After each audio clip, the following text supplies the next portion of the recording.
श्रीराम समर्थ. नाम घेताना मनात एक परमेश्वरच पाहिजे. खरोखर भगवंताला आपल्या प्रेमाशिवाय दुसऱ्या कशाचीही गरज नाही. ते प्रेम आतून यायला पाहिजे. परंतु परमेश्वराबद्दल खरे प्रेमच उत्पन्न होत नाही असा आपला अनुभव आहे. परमेश्वराला प्रेमाने हाक मारताच येत नाही आपल्याला. मग ती त्याला ऐकू कशी जाणार? सहवासाने प्रेम वाढते. आगगाडीच्या 4 तासाच्या सहवासाने जर प्रेम उत्पन्न होते, तर नामस्मरणाने प्रेम का उत्पन्न होणार नाही?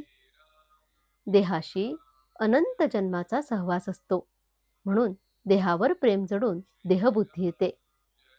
नामाचा सहवासही पुष्कळ म्हणजे सतत करावा, म्हणजे विषयावरची आणि देहाची आसक्ती कमी होऊन नामावर प्रेम जडते. बायको मुलांच्या प्रेमाकरता आपण केवढा त्याग करतो, मग परमेश्वराच्या शाश्वत सुखाकरता क्षुद्र वासनांचा त्याग आपण का करू नये? नाम घेत असताना मनात एक परमेश्वरच पाहिजे. दुसरे कोणतेच वृत्ती उठता कामा नये. तेच खरे नामस्मरण. विकार हे काही मुळात टाकाऊ नाहीत. ते भगवंतानेच दिले आहेत, म्हणून त्यांना जीवनात योग्य स्थान असेलच असेल.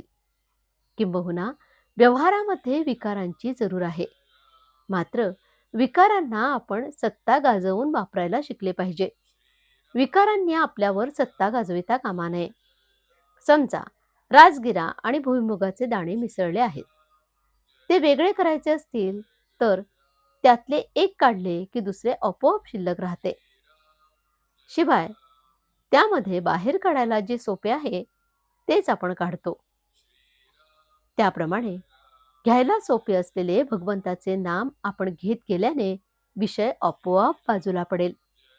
दाणे निवडून काढताना थोडासा राजगिरा जरी लागला तरी आपण तो झाडून टाकतो.